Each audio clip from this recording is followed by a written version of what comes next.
சமரசம் 2023 December 16 to 31 இதழின் தலையங்கம். தேர்தல் முடிவுகள் எனும் எச்சரிக்கை மணி. அண்மையில் நடந்து முடிந்த 5 மாநில தேர்தல் முடிவுகள் காங்கிரஸ் உள்ளிட்ட எதிர்க்கட்சிகளுக்கான மிக பெரும் எச்சரிக்கை மணியாகவே பார்க்க முடிகிறது. நாடாளுமன்ற தேர்தலுக்கு 6 மாதங்கள் கூட இல்லாத நிலையில் பாஜகவின் வெற்றி பல செய்திகளை சொல்லாமல் சொல்லியுள்ளது. மிசோராமில் சோரம் மக்கள் இயக்கமும் தெலுங்கானாவில் காங்கிரசும் ஆட்சியை பிடித்த நிலையில் ராஜஸ்தானிலும் மத்திய பிரதேசத்திலும் சத்தீஸ்கரிலும் பாஜக வெற்றி பெற்று ஆட்சி அமைத்துள்ளது. தேர்தலின் போது வெறுப்பு பரப்புரைகளும் தனிமனித தாக்குதல்களும் பெருமளவு இடம்பெற்ற நிலையில் பாஜக இந்த வெற்றியை பெற்றுள்ளது. பாசிசத்தின் இந்த வெற்றி ஜனநாயகத்துக்கு கிடைத்த தோல்வி.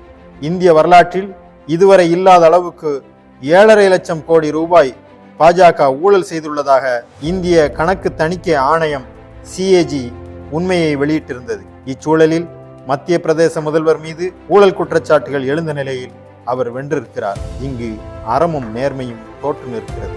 மணிப்பூர் கலவரத்தை பாஜக அரசு கண்டுகொள்ளாமல் இருந்த நிலையில் நாடெங்கும் வெறுப்பும் மத மோதல்களும் நிகழ்ந்து வரும் சூழலில் பாஜக இந்த வெற்றியை எட்டியுள்ளது நாட்டின் மீது அக்கறை கொண்டவர்களை பெரும் கவலையில் ஆழ்த்தியுள்ளது. வேலையில்லா திண்டாட்டம் அதிகரித்து வரும் சூழலில் அரசு துறைகள் தனியாருக்கு தாரை வார்க்கப்பட்டு கொண்டிருக்கும் நெருக்கடியில் மாநில சுயாட்சி பறிபோய் கொண்டிருக்கும் நிலையில் பாஜகவின் வெற்றியை இந்தியாவின் தோல்வியாகத்தான் பார்க்க முடிகிறது. சத்தீஸ்கரில் புதிதாக தேர்ந்தெடுக்கப்பட்ட 90 MLAக்களில் 72 பேர் கோடீஸ்வரர்கள். 37 விழுக்காட்டினர் 5ஆம் வகுப்பு முதல் 12ஆம் வகுப்பு வரை மட்டுமே படித்தவர்கள். 17 பேர் மீது, அதாவது 19 விழுக்காடு MLAக்கள் மீது குற்ற வழக்குகள் இருப்பதாக சத்தீஸ்கர் தேர்தல் கண்காணிப்பு ஜனநாயக சீர்திருத்தத்திற்கான சங்கம் தெரிவித்துள்ளது. நாட்டு மக்கள் யாரை தேர்ந்தெடுத்துள்ளார்கள் என்பதற்கான சிறு விவரக்குறிப்பு இது.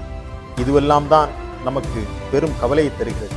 பாசிச பாஜகவிடமிருந்து இந்தியாவை மீட்டெடுக்க வேண்டிய சூழலில் காங்கிரஸ் மட்டுமின்றி அனைத்து எதிர்க்கட்சிகளும் மக்களும் கூட இந்த தேர்தல் முடிவுகளிலிருந்து பாடம் பெற வேண்டும். ஒத்த சிந்தனையுள்ள கட்சிகள் விட்டு கொடுத்து அரவணைத்து செல்ல வேண்டும். இந்தியா கூட்டணியை ஒருங்கிணைத்துவிட்டு தனித்து நின்று போட்டியிட்டிருப்பது காங்கிரசுக்கு அழகல்ல. அதனுடைய விளைவுதான் இன்றைக்கு காங்கிரஸ் தோல்வியடைந்திருக்கிறது.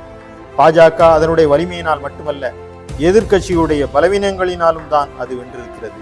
பாஜக என்னும் தீய சித்தாந்தத்திற்கு எதிராக வலுவான சித்தாந்த வலிமை எதிர்க்கட்சியிடம் அவசியம்.